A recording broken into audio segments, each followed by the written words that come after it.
नमस्कार मित्रांनो, आज आपण आहोत जांभूळबेट या ठिकाणी, जे मराठवाड्यातलं सगळ्यात प्रसिद्ध ठिकाण आहे जांभूळबेट. या ठिकाणावर आल्याच्यानंतर आपल्याला बऱ्याचशा गोष्टी बघायला मिळतात. विविध झाडे, विविध पक्षी, विविध इथे वेगवेगळ्या याच्या झाडांच्या वेगवेगळ्या जाती प्रजाती बघायला मिळतात.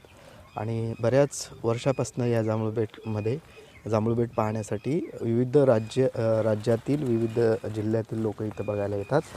आज आपण जे जांभूळबेट पाहतोय हे अनेक वर्षापूर्वीपासून हे जांभूळबेट प्रसिद्धीस आलेलं आहे, परंतु याच्यात म्हणावं तसं सुखसुविधा उपलब्ध झालेल्या नाहीत. आणि सगळ्यात महत्त्वाची गोष्ट म्हणजे जांभूळबेटचं संरक्षण होत नाही आहे. मी ज्या ठिकाणी आहे ते ठिकाण जांभूळबेटमधलं एक घराचं ठिकाण होतं, जिथं की वास्तू होती, इथं राहते ते सुद्धा घर होतं. परंतु या पाण्याच्या प्रवाहाच्या वेगामुळे हे सर्व घर आज नामशेष झालेलं आहे. म्हणजे जांभूळबेटचा जो काही ठिकाणाचा भाग आहे जांभूळबेटचा, ते घर्षण होऊन पाण्याच्या प्रवाहामध्ये नामशेष होत आहे. तर ह्याच्यातला फक्त 15 ते 20% भाग राहिलेला आहे ह्या घराचा. तर ते घासून पूर्ण खाली पडलेलं हे घर दिसते. तर असं हे जांभूळबेटचा ऱ्हास होत चाललेला आहे. पॅकेजवर पॅकेज शासन फक्त जांभूळबेटच्या संरक्षणासाठी दिलं असं सांगत आहे, आणि जांभूळबेटचं काही संरक्षण होत नाही.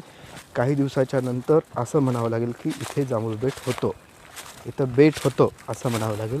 अशी परिस्थिती आपल्याला इथे दिसून येते.